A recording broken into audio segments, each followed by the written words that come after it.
নমস্কার বন্ধুরা, প্রেরণা বাংলা মোটিভেশন চ্যানেলের আজকের পর্বে সবাইকে আমন্ত্রণ।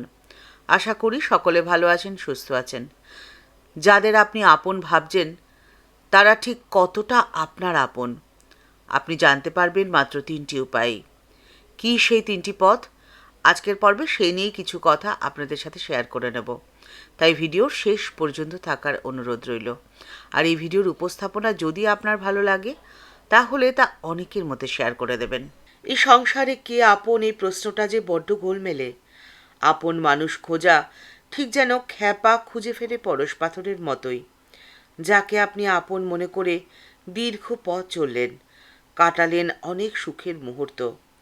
জীবনের একটি বাঁকে যখন সমস্ত কিছু ওলটপালট হয়ে গেছে, ঠিক তখন সেই মানুষটা কোথায় যেন হারিয়ে গেল। তাকে আপনি আর খুঁজে পেলেন না। বুঝতে তখন বাকি থাকে না যে সে আপনার আপন ছিলই না।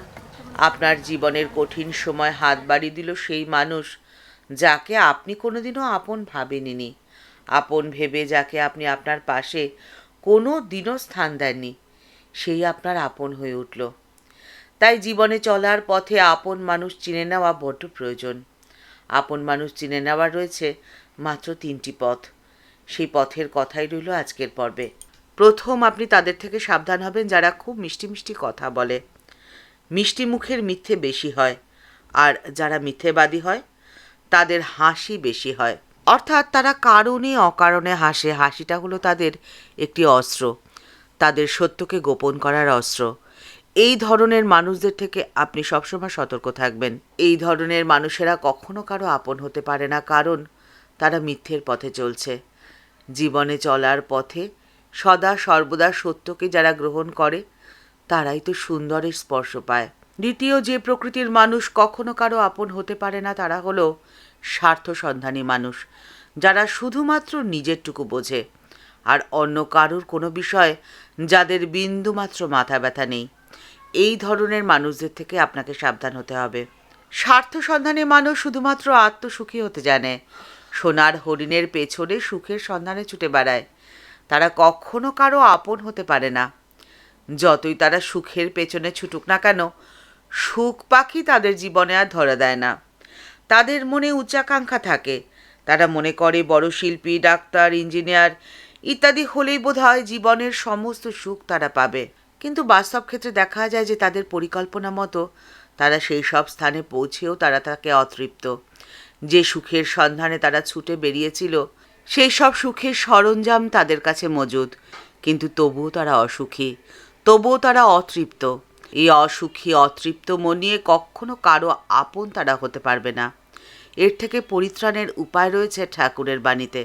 ঠাকুর শ্রীরামকৃষ্ণ পরমহংসদেব বলছেন, আগে বাবুর খোঁজ করো, তখন তিনিই বলে দেবেন তার কত সম্পত্তি। আপনি যদি আপনার আপন মানুষ খুঁজে নিতে চান, আপন জনকে খুঁজে নিতে চান, চিনে নিতে চান, তাহলে আগে আপনাকে বাবুর খোঁজ করতেই হবে। কিভাবে করবেন এই বাবুর খোঁজ? ঠাকুর বলছেন, বাবু রয়েছেন অন্তরাত্মা রূপে। যেহেতু আমরা তাকে চিনতে পারি না, জানতে পারি না, সেই জন্যে তিনি ধরাও দেন না। আর ধরা যায় না বলেই বিভ্রান্তের মতো এদিক ওদিক ছুটে বেড়ায়। আর বাবুর খোঁজ যারা পেয়ে যায়, সেই বাবুই তাদের দেখিয়ে দেয় যে কে তার আপন আর কে তার পর। আপন মানুষ চিনে নেওয়ার তৃতীয় উপায় হলো বিশ্বাস। আপনাকে মানুষের উপরে বিশ্বাস রাখতে হবে, তবে আপনি আপনার আপন এবং পরকে খুব সহজেই চিনে নিতে পারবেন। বর্তমান সময় বিজ্ঞান এবং প্রযুক্তি যত উন্নত হয়েছে, ততই মানুষের জীবনে ভোগ্যবস্তুর উপকরণ বেড়ে গেছে, এবং ভোগ্যবস্তুর উপকরণ বেড়ে যাওয়ার সাথে সাথে হারিয়ে গেছে মানুষের প্রতি মানুষের বিশ্বাস। এর ফলে মানুষের ব্যক্তি জীবন থেকে সমাজ জীবন সবখানেই অবিশ্বাস দানা বেঁধেছে। সারা পৃথিবী জুড়ে এই অবিশ্বাসের সমস্যা। এর জন্যই ঘরে বাইরে সমাজে সবখানে একটা অশান্তির আবহাওয়া তৈরি হয়ে গেছে। পরিবার ভেঙে টুকরো টুকরো হয়ে যাচ্ছে, বিচ্ছিন্নতা আসছে, দেশ টুকরো টুকরো হয়ে যাচ্ছে। বিভিন্ন রাজনৈতিক দল তৈরি হচ্ছে, প্রত্যেক দলের নীতি অধিকার আলাদা আলাদা, এবং দলের সদস্যদের মধ্যেই এই নিয়ে থাকে মতান্তর। সেখানে একজন অপর দলের ওপর বিশ্বাস কিভাবে রাখবে? একজন মানুষ অন্যজনকে অবিশ্বাসের চোখে দেখছে। এই অবিশ্বাস নিয়ে আপনি বাঁচতে পারবেন না, আপন মানুষ চিনতেও পারবেন না। ঠাকুর শ্রী রামকৃষ্ণ পরমহংসদেব মানুষের ওপর বিশ্বাস রেখেছিলেন, বিশেষত নারীদের ওপর। ঊনবিংশ শতকে যেখানে নারীদের কোনো সম্মানই ছিল না, কেউ তাদের গুরুত্ব দিত না, তাদের কথাও ভাবত না, সেখানে ঠাকুর শ্রী রামকৃষ্ণ পরমহংসদেব বিশ্বাস করেছিলেন রানী রাসমণিকে। তার প্রতিষ্ঠিত মন্দিরে পূজারী হতে সম্মত হয়েছিলেন। যে যুগে নারী অবলা, সেই যুগে ঠাকুর শ্রী রামকৃষ্ণ পরমহংসদেব গুরুরূপে বরণ করে নিয়েছিলেন ভৈরবী ব্রাহ্মণীকে। লোকশিক্ষা দেওয়ার জন্য অনুরোধ করেছিলেন শ্রী শ্রী মা সারদা দেবী, গৌরীমা প্রমুখকে। তার উপাস্য দেবীও ছিল নারী, মা কালী। ঠাকুর শ্রী রামকৃষ্ণ পরমহংসদেবের সময় ছিল ব্রাহ্মণ নীতিবাদের সময়।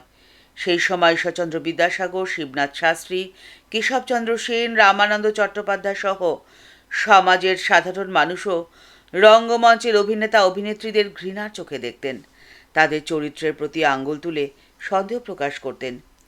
সেই যুগে ঠাকুর তাদের অন্তর্নিহিত দেবত্বে আস্থা রেখে সযত্নে নিজের কাছে টেনে নিয়েছিলেন তাদের। ঠাকুরের মানুষের ওপরেই বিশ্বাস যে ভুল নয়, তা ইতিহাস প্রমাণ করে দিয়েছে। ঠাকুরের এই বিশ্বাসই ছিল সেই শক্তি, যে শক্তিতে তিনি সন্ন্যাসী সংঘ স্থাপন করেছিলেন। আজ সেই সংঘ সারা পৃথিবীময় ছড়িয়ে রয়েছে। কত মানুষ তার দ্বারা উপকৃত হচ্ছে। কি আপনার আপন, তাকে চিনে নেওয়ার জন্য প্রয়োজন হয় শুধুমাত্র অন্তরের অনুভূতির। সেখানে প্রয়োজন হয় না কোনো পরিচয়পত্রের, জাতি, ধর্ম, বর্ণের। স্বামীজি বলছেন, মানুষের ভেতরে যে পূর্ণত্ব প্রথম থেকেই আছে, তার প্রকাশ সাধনকেই তো শিক্ষা বলে, আর ধর্ম ঠিক একই কথা বলে। স্বামীজি বলছেন যে মানুষের মধ্যে দেবত্ব প্রথম থেকেই বিদ্যমান আছে, আর তার বিকাশই আসে ধর্মের মধ্যে দিয়ে। আপনি আপনার অন্তরের অনুভূতি দিয়েই বুঝে যাবেন কে আপনার আপন, কে আপনাকে ভালোবাসে, আর কার প্রতি আপনার টান একেবারে আন্তরিক। আপনি আপনার আন্তরিক অনুভূতি দিয়ে, ভালোবাসা দিয়ে মানুষের ভেতরের মূল সত্তাটিকে, অর্থাৎ তার অন্তরের দেবত্বটিকে খুঁজে নেবেন, যেটি হলো এক। ঠাকুরের কথায় আপনাকে একটিকে খুঁজে নিতে হবে। ঠাকুর বলছেন, এক যদি না থাকে তবে যতই শূন্য বসাও কোনো তো লাভ নেই। একই হলো সেই সত্তা, অর্থাৎ মানুষের দেবত্ব। সে এক দেবত্বকে জানা, নিজেকে খোঁজাই হলো বেদান্তের ভাষায় আত্মানাং বিদ্ধি। আর ঠিক সেই জন্যই ঠাকুর ছেলেবেলা থেকেই চাল কলা বাঁধা বিদ্যাশিক্ষার ওপর কখনো জোর দেননি, দিয়েছেন জ্ঞান লাভের ওপর।